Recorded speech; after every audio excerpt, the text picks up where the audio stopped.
Indian ഭരണഘടനയിലെ പ്രധാന നാഴികക്കല്ലുകൾ. ഇന്ത്യക്ക് സ്വന്തമായി ഒരു ഭരണഘടന എന്ന ആശയം ആദ്യമായി മുന്നോട്ട് വെച്ച വ്യക്തി എം.എൻ. റോയ്. ഇന്ത്യക്ക് സ്വന്തമായി ഒരു ഭരണഘടന എന്ന ആശയം എം.എൻ. റോയ് മുന്നോട്ട് വെച്ചത് ദി ഇന്ത്യൻ പാട്രിയോട്ട് എന്ന പത്രത്തിലൂടെയാണ്. ഇന്ത്യൻ ഭരണഘടനയുടെ നിർമ്മാണത്തിന് ഒരു ഭരണഘടനാ നിയമനിർമ്മാണ സഭ രൂപീകരിക്കണമെന്ന് എം.എൻ. റോയ് 1934 ഉന്നയിച്ചിരുന്നു. ഇന്ത്യക്ക് സ്വന്തമായി ഒരു ഭരണഘടന എന്ന ആശയം മുന്നോട്ട് വെച്ച ആദ്യ രാഷ്ട്രീയ പാർട്ടി സ്വരാജ് പാർട്ടി. ഇന്ത്യക്ക് ഒരു ഭരണഘടനാ നിർമ്മാണ സഭ എന്ന ആശയം ആദ്യമായി ചർച്ച ചെയ്യപ്പെട്ട INC സമ്മേളനം 1935 ബോംബെ സമ്മേളനം. 1935 ബോംബെ സമ്മേളനത്തിൻ്റെ അധ്യക്ഷൻ ഡോക്ടർ രാജേന്ദ്ര പ്രസാദ്.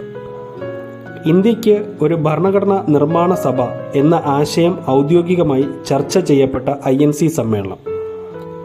1936-37 ഫൈസ്പൂർ സമ്മേളനം. ഫൈസ്പൂർ സമ്മേളനത്തിൻ്റെ അധ്യക്ഷൻ ജവഹർലാൽ നെഹ്റു.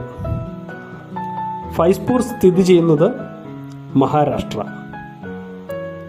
ബാഹ്യശക്തികളുടെ സ്വാധീനമില്ലാത്ത ഒരു ഭരണഘടനയാണ് ഇന്ത്യക്ക് ആവശ്യമെന്ന് 1938 ജവഹർലാൽ നെഹ്റു പ്രഖ്യാപിച്ചു.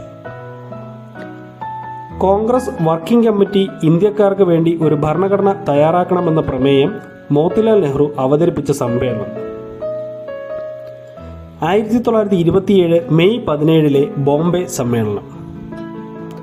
ഇന്ത്യക്ക് ഒരു ഭരണഘടന തയ്യാറാക്കാൻ മോത്തിലാൽ നെഹ്റുവിൻ്റെ നേതൃത്വത്തിൽ ഓൾ പാർട്ടി കോൺഫറൻസിൽ ഒരു കമ്മിറ്റി രൂപീകരിച്ചത് 1928 മെയ് 19. മോത്തിലാൽ നെഹ്റു റിപ്പോർട്ട് സമർപ്പിച്ചത് 1928 ഓഗസ്റ്റ് 10.